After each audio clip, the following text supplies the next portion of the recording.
जय माँ इंद्राक्षी, जय अम्बे। इंद्राक्षी धाम में सभी साधकों का हार्दिक स्वागत है। आइए आज हम विशेष चर्चा करते हैं भगवती के परम धाम मणिद्वीप के बारे में।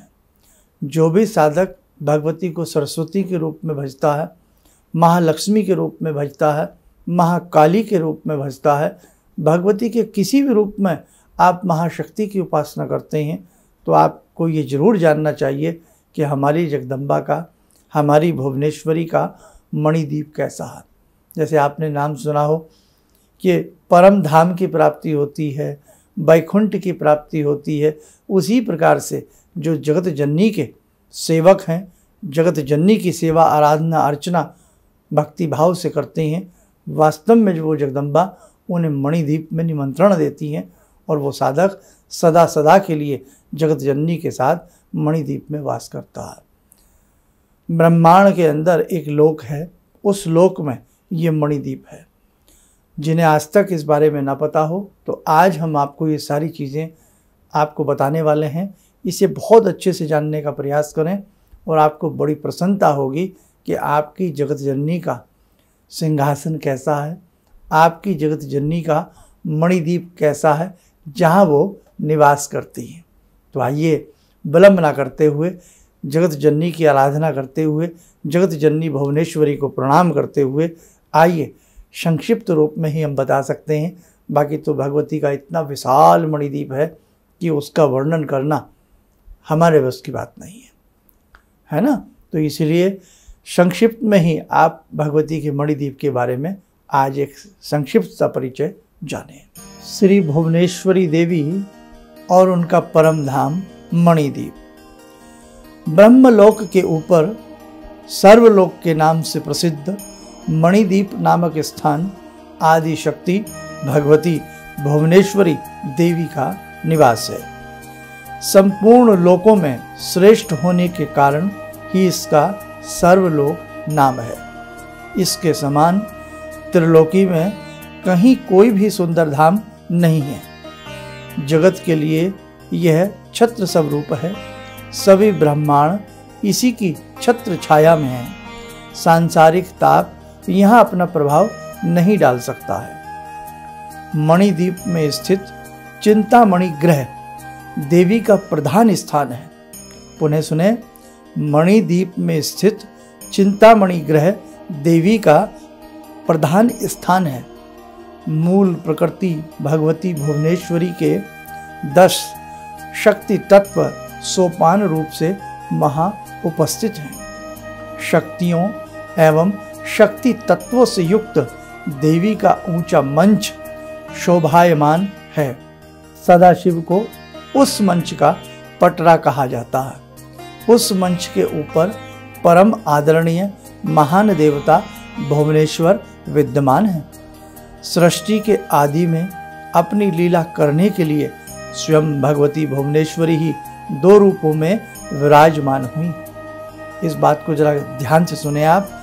सृष्टि के आदि में अपनी लीला करने के लिए स्वयं भगवती भुवनेश्वरी ही 2 रूपों में विराजमान हुई। उस समय दाहिने भाग से वे भगवान भुवनेश्वर और बाएं भाग से भुवनेश्वरी के रूप में प्रकट हुई। भगवती के अर्धांग स्वरूप में भुवनेश्वर ही महान ईश्वर हैं। कामदेव का मर्दन करने में कुशल ये महेश्वर करोड़ों कामदेवों के समान सुंदर हैं। 5 मुख और 3 नेत्रों से विभूषित भगवान महेश्वर अपनी भुजाओं में हरिण, अभय, वर मुद्रा तथा फरसा धारण किए हैं। सब पर शासन करने वाले इन देवेश्वर की अवस्था 16 वर्ष जैसी है। इनके श्री विग्रह से सदैव शीतल प्रकाश फैलता रहता है। भगवती का वास्तव में बहुत ही सुंदर वर्णन अब आगे आने वाला है कि भगवती का स्वरूप कैसा है। ये तो अभी आपको पता लगा कि भगवती की ही लीला है कि उन्होंने अपने कैसे कैसे रूप बनाया, और अब भगवती कैसे कैसे विराजमान है, भगवती का वो मणिधाम कितना बड़ा है, कैसा है, अब आगे की सारी जानकारी हम आपको प्रदान करते हैं। भगवान महेश्वर के वामांग में भुवनेश्वरी विराजमान है। 9 प्रकार के रत्नों से बनी हुई दिव्य करधनी भगवती के कटी भागी की शोभा बढ़ा रही है। सुवर्ण और वैदुर्य मणि का बाजूबंद देवी की भुजाओं को सुशोभित किए हुए है। कुमकुम और कस्तूरी के तिलक से देवी का उन्नत ललाट शोभायमान है। उनके मस्तक पर अमूल्य रत्नों का दिव्य मुकुट है। उनका मुखमंडल चंद्रमा की ज्योत्सना को लज्जित करने वाला है। कमल दल की आकृति धारण करने वाले 3 नेत्रों से वे अतिशय मनोहर जान पड़ती हैं। उनकी 4 भुजाएं पाश, अंकुश, वर और अभय मुद्रा से वे सुशोभित होती हैं। बहुत सी सखियां, दासियां और देववृंद भगवती भुवनेश्वरी की स्तुति करते रहते हैं। भगवती इच्छा शक्ति, क्रिया शक्ति और ज्ञान शक्ति से संयुक्त हैं। लज्जा, तुष्टि, पुष्टि, कीर्ति, कांति, क्षमा, दया, बुद्धि, मेधा ये सभी मूर्तिमती होकर भगवती के पास विराजती हैं। जया, विजया, अजिता, अपराजिता, नित्या, विलासिनी, दौग्ध्री, अघोरा और अमंगला ये 9 पीठ शक्तियां भगवती प्रांबा की सेवा में सदा तत्पर रहती हैं। शंख निधि और पद्म निधि ये निधियां भगवती के पार्श्व भाग में विद्यमान हैं। नवरत्नवटा, कांचन, श्रवा और सप्त धातुवटा संज्ञक नदियां इन उपरोक्त नदियों से निकलती हैं। इस प्रकार की विशिष्ट शक्तिशालिनी भगवती भुवनेश्वरी भगवान भुवनेश्वर के वामंग में विराजती हैं। अब जाने भगवती का जो मणिदीप है वो कितना बड़ा है, किस प्रकार से है, अब उसका वर्णन करते हैं। अभी आपने देखा भगवती कैसे विराजती हैं, कितनी महाशक्तियों के साथ भगवती विराजती हैं। अब भगवती का जो मणिदीप है वो कितना बड़ा है और कैसा है, इसके बारे में साधकगण जाने। भगवती भुवनेश्वरी का चिंतामणि ग्रह 1000 योजन लंबा चौड़ा कहा जाता है। ऐसा कहा जाता है कि भगवती का यह धाम अंतरिक्ष लोक में सुशोभित है। न तो प्रलय काल में इसका नाश होता है और न ही सृष्टि काल में इसकी उत्पत्ति ही होती है। भगवती के उपासक मृत्यु के उपरांत यहीं भगवती के इस धाम में आते हैं। यहाँ मनोरथ रूपी फल वाले बहुत से वृक्ष हैं। मणिदीप में रोग से किसी का शरीर क्षीण नहीं होता, अर्थात यहाँ किसी को रोग दोष नहीं लगता। कभी भी बुढ़ापा अपना प्रभाव इस दीप में नहीं डाल सकता। यह दिव्य स्थान चिंता, मात्सर्य, काम और क्रोध से रहित है, अर्थात यहाँ इस प्रकार की चिंता, काम आदि, क्रोध आदि मन में नहीं आते हैं। यहाँ रहने वाले सभी युवा अवस्था से संपन्न तथा हजारों सूर्य के समान तेजस्वी बने रहते हैं। प्रत्येक ब्रह्मांड में रहने वाले भगवती के भक्त चाहे वो कहीं भी रहते हों, अर्थात प्रत्येक ब्रह्मांड में रहने वाले भगवती के भक्त ही यहाँ भुवनेश्वरी के दर्शन करने का सौभाग्य प्राप्त करते हैं। इस प्रकार भगवती भुवनेश्वरी मणिदीप में निवास करते हुए अपने भक्तों की सभी कामनाएं पूर्ण करती हैं तथा मुक्ति भी प्रदान करती हैं। इसलिए हमें यथासंभव जगत जननी जगदम्बा भगवती की साधना आराधना में इस जीवन में इस देह के साथ लीन रहना चाहिए, तभी हमें भगवती का सायुज्य प्राप्त हो सकता है और हम भगवती के मणिदीप में जाकर के स्थान प्राप्त कर सकते हैं। आइए जगत जननी भगवती भुवनेश्वरी जगदम्बा का हम मनन करें और उनकी प्रार्थना करें। ओम सिंदूरारुण विग्रहां त्रिनयनां माणिक्यमूले स्फुरात् स्तारानायकशेखरं स्मितमुखी भापेन वाक्षोरुवां पाणिभ्यामलपूर्णरत्नचषकां रत्नोत्परां बिभ्रते सौम्यां रत्नघटस्थरक्तचरणां ध्यायेत्पराम् अम्बिकां खड्गं चक्रगदेषु चापपरिगान् शूलम्बुसुण्डिं शिरा शङ्खं संदधतीं करे स्त्रीनयनां सर्वाङ्गभूषावृतां नीलासमद्युतिमास्य पाददशकां सेवे महाकालिकां यामास्तो स्वपितैहरो कमलजो हन्तुं मधुं कैटवम् विद्युद्दामसमप्रभां मृगपते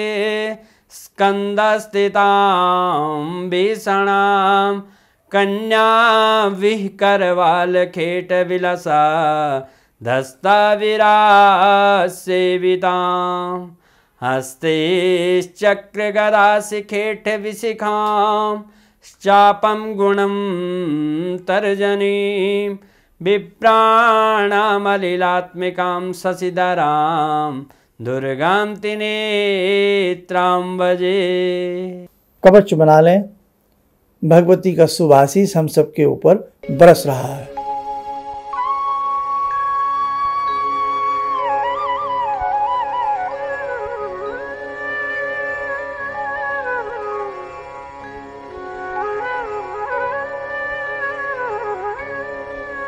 ओम बोलते हुए नेत्र खोलें, सामान्य हो जाए।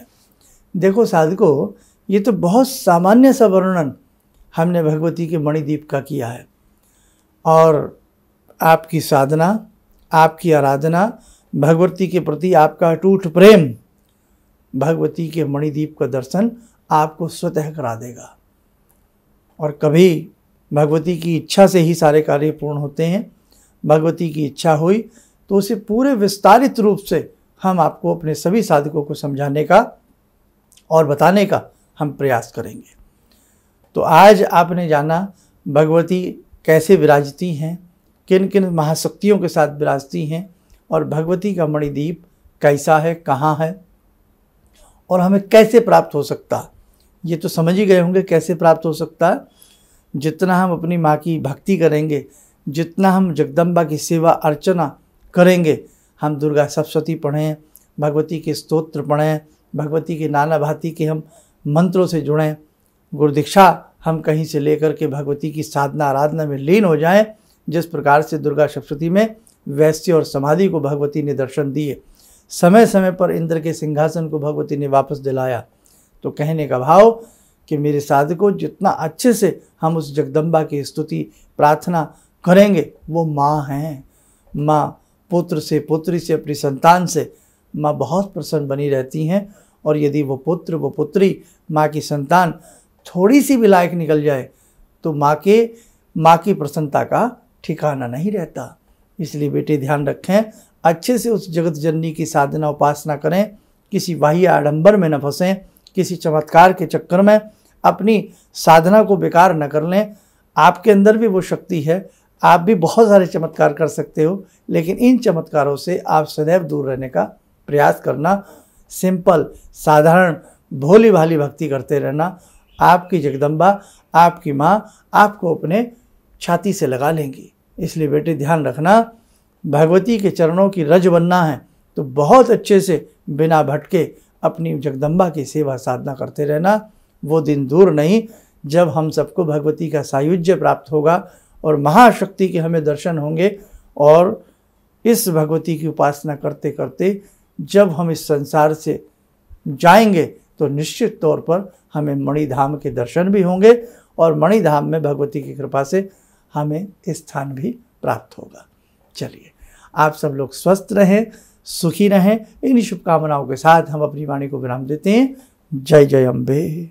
भगवान से जुड़ो, और भगवान से जुड़ने का जरिया आपने बताया, बहुत अच्छा लगा, बहुत धन्यवाद। और सनातन धर्म को जिंदा रखने के लिए आप जो प्रयास कर रहे हैं वो बहुत सराहनीय है। हम लोग को मौका मिला है, हम लोग भाग्यशाली हैं जो आपके करीब आने का हम लोग को मौका मिला है। किसी भी समस्या के समाधान के लिए मिले प्रसिद्ध हस्तरेखा एवं वास्तु विशेषज्ञ प्रोफेसर धर्मेंद्र शर्मा जी से। नोट: शिविर में भाग लेने हेतु एवं व्यक्तिगत रूप से मिलने के लिए कॉल करने का समय सुबह 10 बजे से शाम 6 बजे तक।